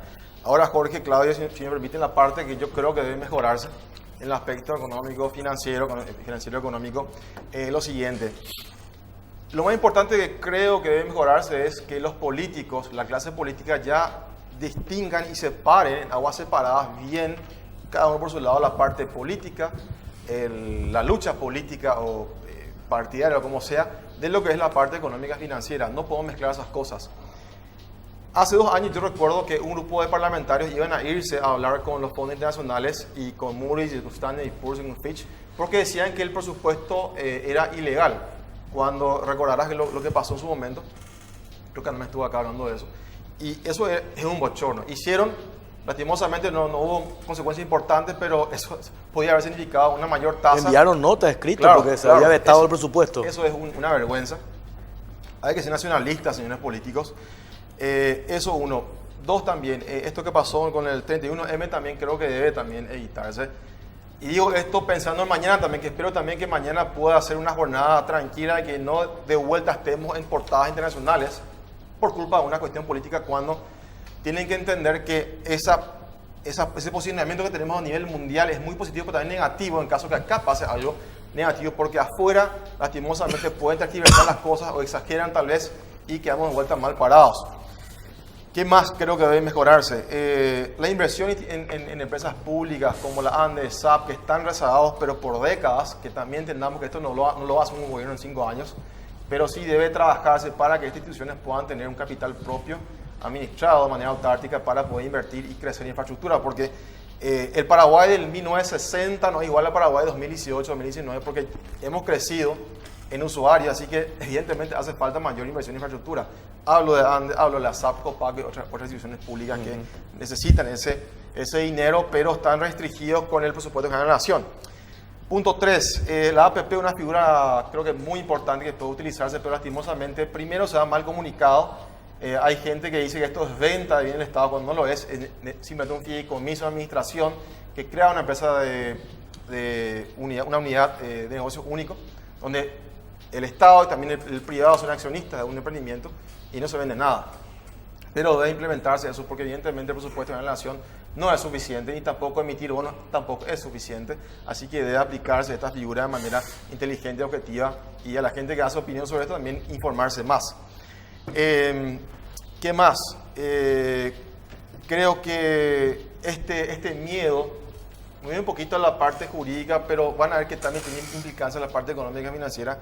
El Poder Judicial creo que debe tener más independencia y poder sobre, inclusive, el Poder Legislativo, porque eso va a dar justamente esa seguridad al inversionista o al financista o al socio comercial internacional que está entrando a Paraguay, para decir, mira, acá se juegan con todos por igual, ¿verdad?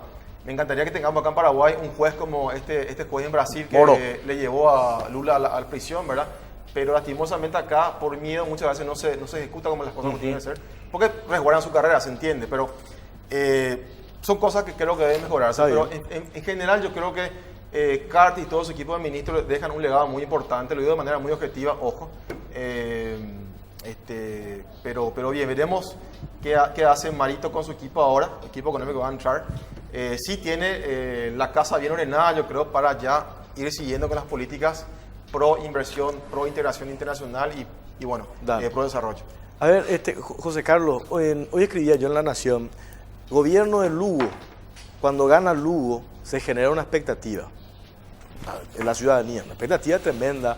Cae el Partido Colorado después de 60 años, gobierno socialista, referentes del sector de la izquierda, proclives a dar respuesta a los sectores más vulnerables. Hay una expectativa. Lo de Cartes, expectativa también, empresario exitoso, selección nacional, nuevo rumbo, transparencia. Este gobierno que asume o que va a asumir el 15 de agosto genera expectativa. Bueno, comienza un poquito mal porque no va a tener estado de gracia, porque no comienza con mucho viento a favor, en el sentido que comienza con un desastre jurídico en el Parlamento. Pero No tenemos idea de qué va a hacer Marito con el cargo.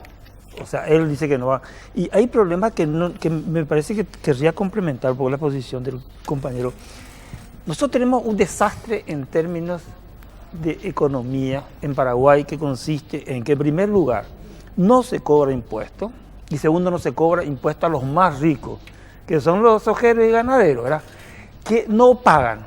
O sea, ellos producen más o menos el 25% del Producto Interno Bruto del Paraguay y pagan menos del 4 o 5%. Entonces, ellos son, o sea, esta economía subsidia a los más ricos. Y entonces, eso es un escándalo desde el punto de vista de la presión tributaria de América Latina, de la presión tributaria del mundo. Y ese es un gobierno, o sea, esa es una economía plutocrática. Es la plutocracia. Por otro lado, esta economía es una economía que básicamente hace que se enriquezcan los ricos y no se empobrecen, pero no se enriquecen, o sea, no tienen prosperidad los pobres. Esa es la economía paraguaya, ¿verdad? Y eso está mal, porque evidentemente una economía que crece debería hacer crecer a todo el mundo y no a algunos, ¿verdad? Yo creo que esas son cuestiones fundamentales. No es que deja la casa ordenada, o sea, no, la casa no está ordenada, o está ordenada una economía cuando todos crecemos, cuando la prosperidad es compartida. Eso lo dice el Fondo Monetario Internacional, lo dice el Banco Mundial, lo dice todo el mundo, eso no es nada de izquierda. Lugo no se planteó como izquierda, él fue electo por el Partido Liberal, básicamente, los votos son del Partido Liberal y tenía más de la mitad y los ministerios más importantes eran liberales, economía, o sea, la economía no estaba borda, pero había sido ministro de una persona del Partido Dorado, de Nicanor. Estaba el partido, ¿cómo se llama? La agricultura estaba en manos liberales, en fin, no se tocaron el Banco Central no se tocó, o sea, yo no diría que fue un gobierno de izquierda, lo que se hizo es política social con más celeridad. Porque el tema ideológico hoy no es tan importante. Es como qué religión tenés o en todo caso qué género preferís. Es gestión y resultados. Pero claro, el tema es que Lugo lo que hizo es darle más plata a salud. Y la gente recuerda eso. Yo tenía más salud y se incorporaron como 2 millones de personas a los servicios de salud, que eso fue muy importante. Este gobierno lo que deja son caminos. Bueno, hay otras cosas que son importantes, que nos fue tocado por el compañero, que son importantes, como el tema de la cuestión cultural. Ellos le dieron mucho dinero a la parte de la ciencia. Y también están mandando a muchísima gente al extranjero que van a hacer una masa crítica que puede cambiar la mentalidad absoluta del Paraguay. Porque una cosa es 4 tipos que vienen de A1 y son comidos por el sistema, y otra cosa que vengan de A400. Entonces ellos van a cambiar el sistema. Y eso me parece una cosa muy importante. Ahora, hay algunas cosas que fueron muy malas, digamos. Yo creo que el tema de la seguridad en Paraguay no tiene una seguridad mala en relación a América Latina. Pero lo que pasa es que América Latina tiene una mala seguridad alrededor del mundo. Ese es el problema. América Latina es el continente más violento del mundo. Y nosotros estamos dentro de ella. Pero nosotros no estamos mal en relación a América Latina. Estábamos hasta hace poco mejor que Argentina, que Brasil, por supuesto. De que México ni hablar. Pero tenemos Amambay, más que Alto Paraná, es Amambay. Y ahí tenemos tasas de asesinato por 100.000 habitantes que se acercan a las 100, 80, 90, etc. Pero en general la seguridad está mejorando en términos de que se mata menos gente. Y parece que la vida sigue siendo el valor más importante. Ahora, el EPP realmente, en términos cuantitativos, estadísticos, nos mata mucha gente. Entonces, tener una inversión de la Gran 7 sin ningún resultado en esa zona, me parece que es una exageración. Quien mata en Paraguay es la mafia.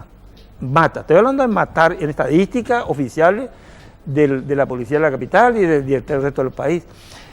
Pero eso parece que es, no sé si un negociado, una cosa así. Eso está muy mal visto y no se defiende a la gente. No se defiende. La gente de la zona EPP no se considera seguro gracias a la Fuerza de Tarea Conjunto. Eso lo dicen todo. Ok, una pausa, José Carlos. Y a la vuelta vengo con Guzmán Ibarra. ¿Puede darse ese divorcio que dice están de lo político para que no se contamine lo económico? A la vuelta, a la pausa, ya venimos.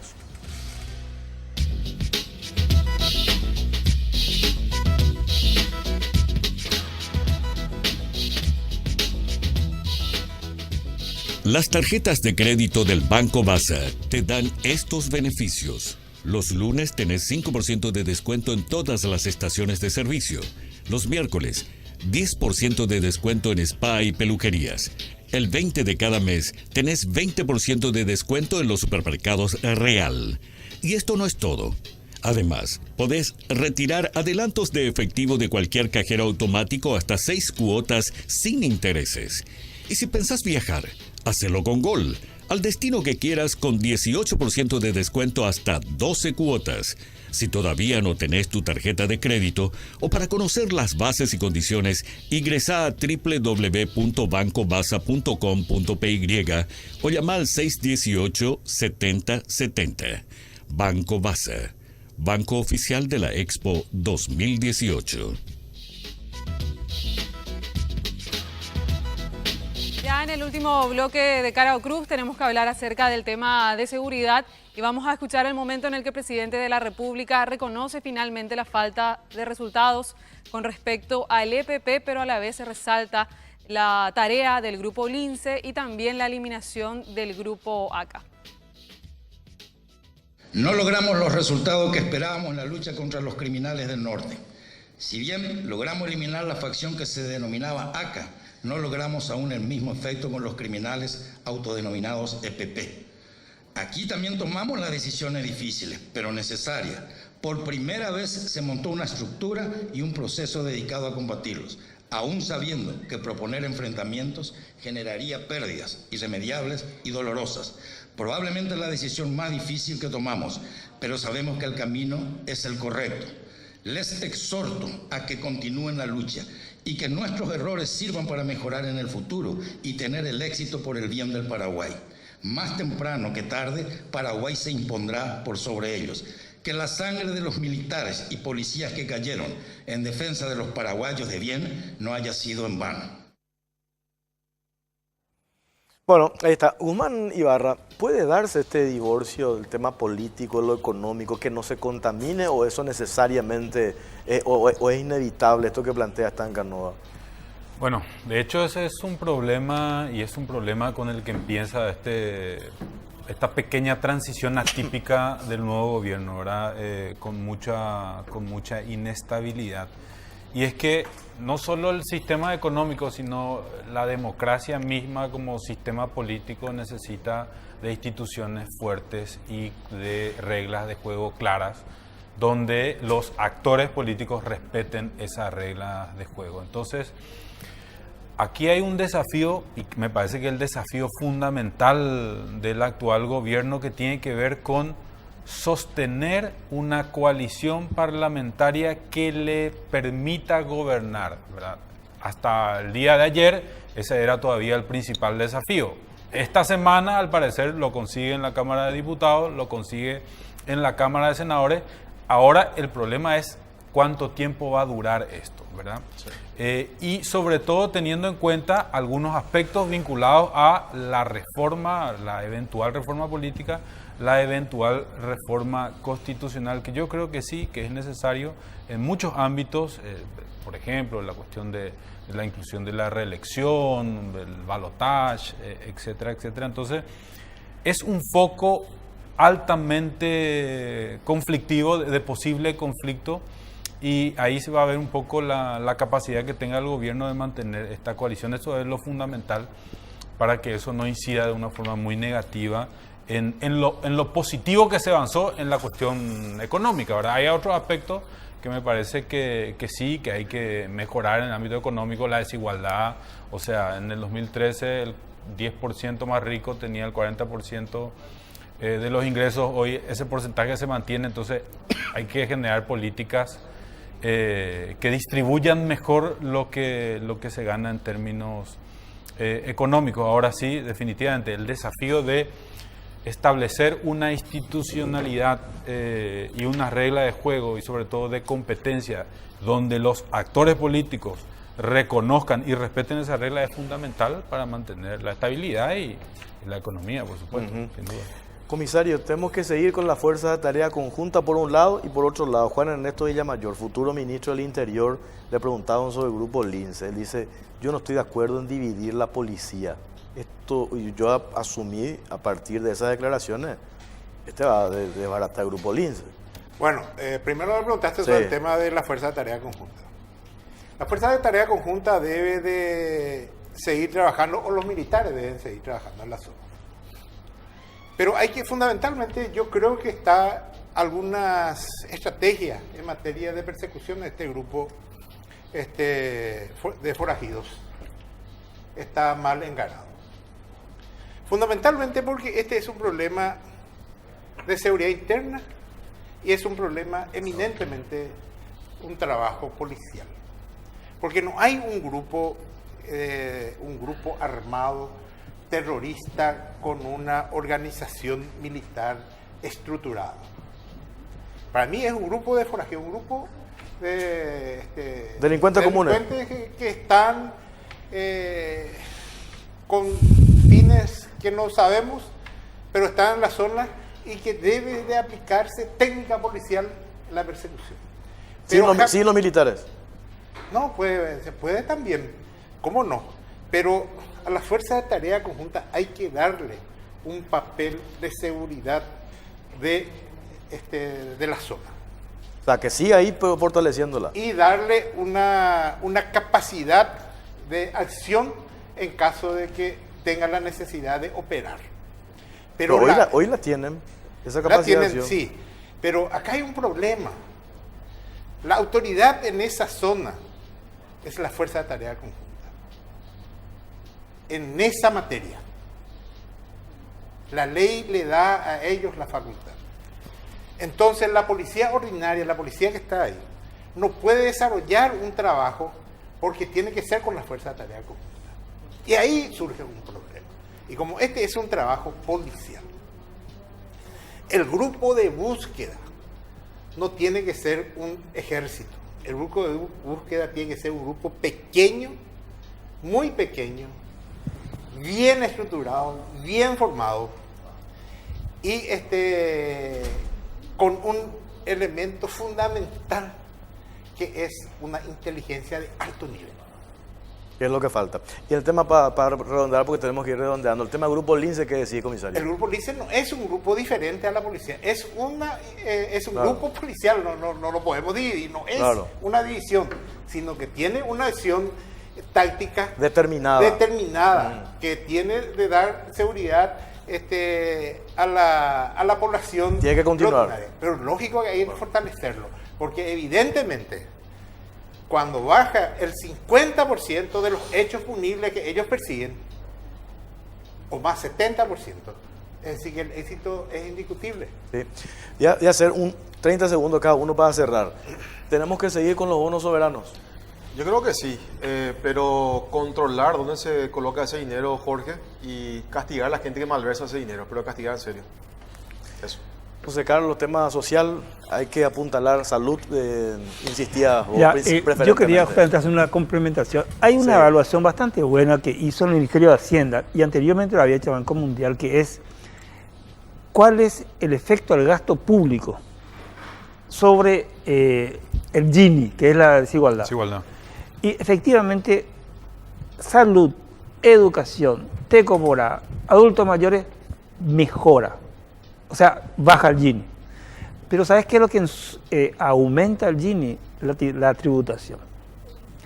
Y lo que tendría que hacer la tributación es ser el principal instrumento de igualación, como es en los países europeos y en todos los países civilizados. Nosotros tenemos una tributación que no mejora la igualdad, o sea que no es redistributiva ni es progresiva. Y ese es nuestro gran pecado económico. Por eso, cuando vos decís que estamos bien, yo diría que estamos mal, pero no empeoramos. Pero el punto social pasa fundamentalmente para que los más ricos de todos los ricos, ese 1% o ese por 1 por 1000, pague impuestos y no quieren pagar impuestos. Resolvemos, Guzmán Ibarra, el tema de este amparo contra amparo, dándole la posibilidad el Congreso que asumió ahora el fin de semana que jure Nicanor y Cartes, o eso va a empeorar más. No, no se va a resolver, va a continuar el conflicto político, la clave va a estar en... Pero si no juran, igual continúa. Por supuesto. O sea, entonces no tenemos... El tema es que el conflicto se va a trasladar a la interna del Partido Colorado, eso es lo único que va a pasar, o lo que probablemente pase, ¿verdad? Entonces, hay todavía mucha tela que cortar en ese ámbito. La cuestión nomás es, para tener, digamos, una visión desde el punto de vista de la política pública, se tienen que resolver, sí, estas cuestiones de la regla de juego, y el desafío fundamental del gobierno es aumentar, por supuesto, la inversión social, categóricamente, ¿verdad? Eso, perfecto. Eso sin duda alguna. Comisario, nos vamos. Por último, el ministro del Interior, Juan Ernesto Villamayor, ¿hay expectativas? Totalmente, es una persona muy conocedora de la política, es una persona que por ese motivo tiene la amplitud de criterio y va a seguramente escuchar a los profesionales. Porque en materia de seguridad interna es fundamentalmente una cuestión de conocimiento y de experiencia y de... No se puede improvisar ahí. No, totalmente no, están todos escritos. Sí. Y solamente hay que desarrollar la estrategia adecuada para cada caso. Perfecto. Señores, muchísimas gracias. Muchísimas gracias. Claudia, cerramos la encuesta. ¿Cómo quedamos? Vamos rápido a los resultados de la encuesta. ¿En qué ámbito crees que el gobierno de HC se destacó en estos 5 años? En un 49% en el sector económico, un 24% en otros, un 21% en el sector social y en seguridad un 6% nada más. Bueno, muy bien. Nos vamos, Claudia. Así mismo nos volvemos a encontrar el próximo domingo. Y ahí en El Salvador, Icar con toda la información del Mundial Rusia 2018. Buenas noches, muchas gracias.